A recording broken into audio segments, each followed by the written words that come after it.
Something keeps working even though everything that makes it possible has already disappeared. Or else the numbers stand upright even though no one can still keep the promise they indicate.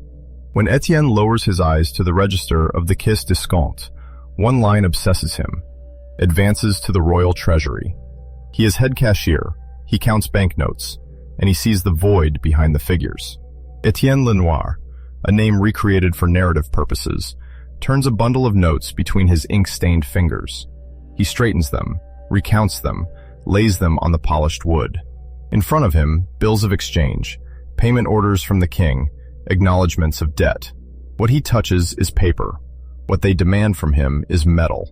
Clerks file past, bankers in dark suits murmur, merchants come to negotiate discounts. In the hubbub, the same question keeps coming back. And the state, Monsieur Lenoir, it still pays in cash, doesn't it? Etienne answers yes, in the most neutral voice possible. But his hand, under the counter, is already gripping the vault key a little too tightly. Doubt settles in, discreetly. The anomaly appears one morning when everything seems routine. Etienne opens the large register of the Caisse's commitments. One column has swollen grotesquely. Advances to the treasury have exploded in a few months. In the margin, a terse note dated 1787 indicates a new authorized overrun. Officially, nothing alarming. The state has always borrowed. Unofficially, the Caisse has become the permanent emergency pocket of a king running out of air. Yet another figure troubles Etienne. The line for cash on hand, the gold and silver actually available, is falling while the volume of banknotes in circulation is climbing. On paper, everything is fine. In the vaults, the metal is draining away. And behind the Caisse, that discrete triangle he is beginning to discern. The king depends on its advances. The merchants depend on its notes. And he, a simple cashier, depends on a confidence that cracks a little more with each withdrawal. Hypothesis A, the reassuring one, circulates in the salons as well as around Etienne's counter.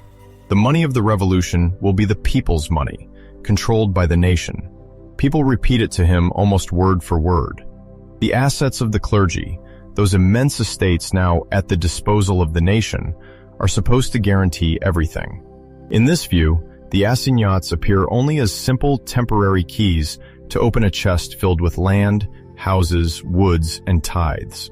Etienne hears customers explain to him that the system is mathematically secure. Each note would be the shadow of a field, a convent, a rectory. The creditors of the ancien regime would be appeased, the debt converted into solid paper.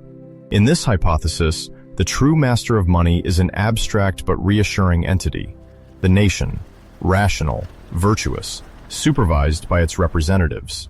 This hypothesis collapses in a second when Etienne sees a royal creditor reluctantly accept assignats whose value has already fallen on the black market, even before the land supposed to guarantee them has been sold even once. The varnish cracks. Hypothesis B, more complex, seeps into the conversations between bankers whom Etienne meets. It is not the deputies who control the money, nor the nation, but a shifting network of great financiers, shareholders, merchants who adapt faster than the laws. The Caisse d'escompte would only be one pivot among others, a node in a much vaster web. The state arrives with its cash needs, in a hurry, almost supplicant. The financiers, for their part, have time, information, the ability to move metal, to set conditions, to discount at a higher rate. In this scenario, Etienne would be only the docile interface of an invisible power. Geneva houses, correspondents in London, Amsterdam, Basel, capable of turning Parisian decisions into private gains. The assignats, then, would be just one more layer in this game.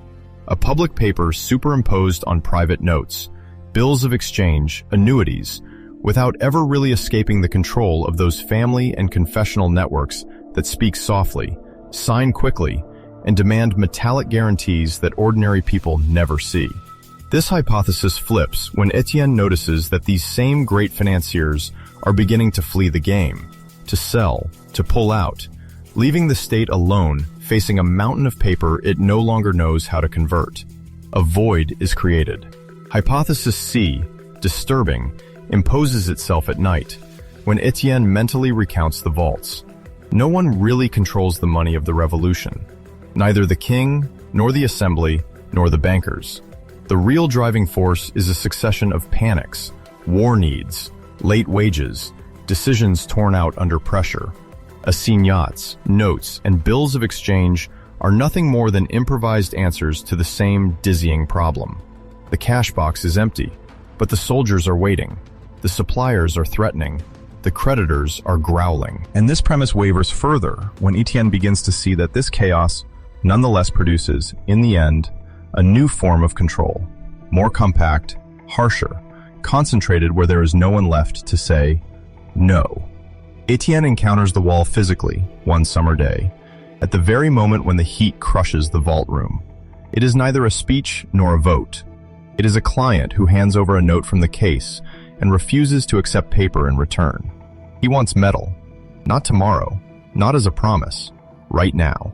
Etienne goes downstairs, the key trembling slightly in the lock. Inside the vault, the stacks of coins no longer form the solid wall he remembers. Empty spaces have appeared, gaps between the sacks, bare patches where his eyes land even before he counts them. The single reason for the blockage is simple, brutal. The Caisse d'escompte can no longer keep the promise it made to always be convertible into gold and silver, because it has served as a lifeline to a state that, for its part, has stopped counting. Around this reality, everything is reorganizing. Ministers come and go, ask for advances, assure him that soon tax revenues will recover, that new taxes will correct the deficit. What Etienne mainly sees are additional issuance orders, notes going out in tight bundles, while metallic money slips away in small handfuls into a few specific hands. War suppliers, rentiers who have smelled the storm coming, foreign correspondents who demand cash to keep delivering. Voices are lowered, looks grow heavier. Politics makes its way into the teller's hall, without theoretical discourse. One day, a member of parliament arrives, visibly irritated, talking about these dangerous papers and the madness of depending on a private institution for the financial oxygen of the kingdom. The next day, another one, more impassioned, explains that the case must become truly national, meaning that it should obey the assembly without reserve. Etienne does not follow all the nuances, but he sees what it means for him. The key he clenches in his pocket belongs a little less to the shareholders and a little more to men who pass decrees to the sound of the crowd's shouts. External tensions embed themselves in gestures. When harvests are poor, peasants hesitate to accept the Caisse's notes that are presented to them as payment for supplies. When rumors of bankruptcy circulate, lines form in front of the counter, not to deposit, but to convert. Etienne feels the pressure physically, the hands pounding on the wood, the rising voices, the sweat running down his back as he continues to say, mechanically, that the Caisse honors all its commitments. Then come other papers. The first assignats land on his desk as a curiosity. He is told that they are backed by national property, that they bear interest, that they are not really money. Yet very quickly, he sees them circulating everywhere. The state uses them to pay what it used to pay with its own notes. For Etienne, the shock is not theoretical. It is the sensation that the Caisse is being gradually replaced.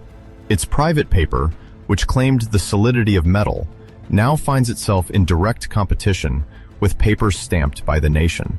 The vaults keep emptying of metal, but this time in order to buy back, in some cases, assignats that the law requires them to accept.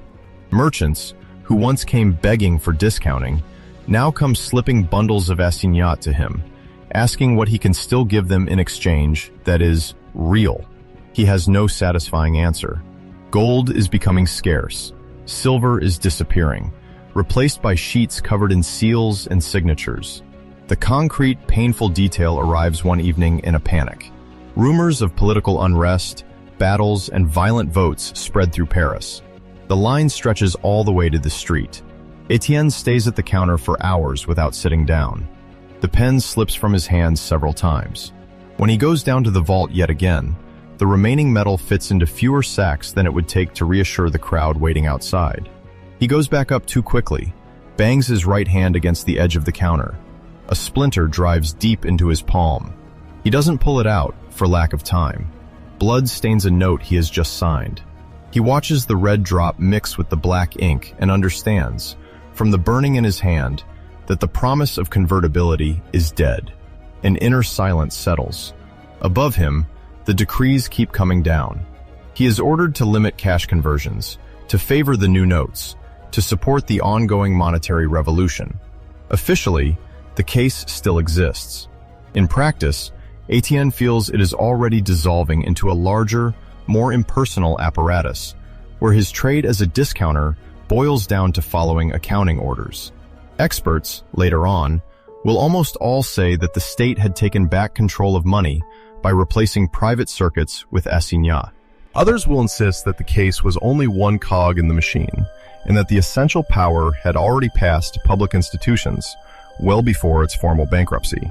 What they still often refuse to admit is how much their own need for a clear party to blame hides the fear of recognizing that the system drifted, for years, without a real pilot. For Etienne, the resolution does not look like a great decision, but like a series of small humiliations. When the Caisse is officially transformed into the state bank, he does not change chairs. He is simply given new forms, new stamps, new words to use in front of clients. Yet the principle has flipped. What he had believed true since his beginnings, that the existence of an autonomous credit institution with private shareholders and its own vaults placed a barrier between the state and the creation of money, cracks. From now on, the Treasury and the political bodies directly decide the volume of paper in circulation. Assignats flood every drawer, every transaction. Etienne counts them out to pay soldiers, civil servants, suppliers of war. He hears, in snatches, about the sums voted, hundreds of millions, then billions. These are no longer figures he can connect to anything tangible. The national properties supposed to guarantee these mountains of paper come onto the market only slowly, sold off in parcels, by auction, to buyers who pay with a paper that is already weakened. What he discovers, day after day, is that the new architecture does not truly give power to the people, nor does it make the state all-powerful. It narrows the space of intermediaries, but it also locks money into a brutal face-off with the immediate need to finance the war and the regime. Each time a deficit opens up, the solution seems too simple. Print. Each time they print, the value of what he distributes evaporates a bit more. Etienne sees rentiers who come to claim their interest in assignats, their gaze empty, aware that they are being paid with a currency that equals only a fraction of what they had lent in good metal years before. He sees peasants arriving in Paris with bundles of assignats received for grain or land sold, and leaving with fewer goods than they would have obtained a few months earlier.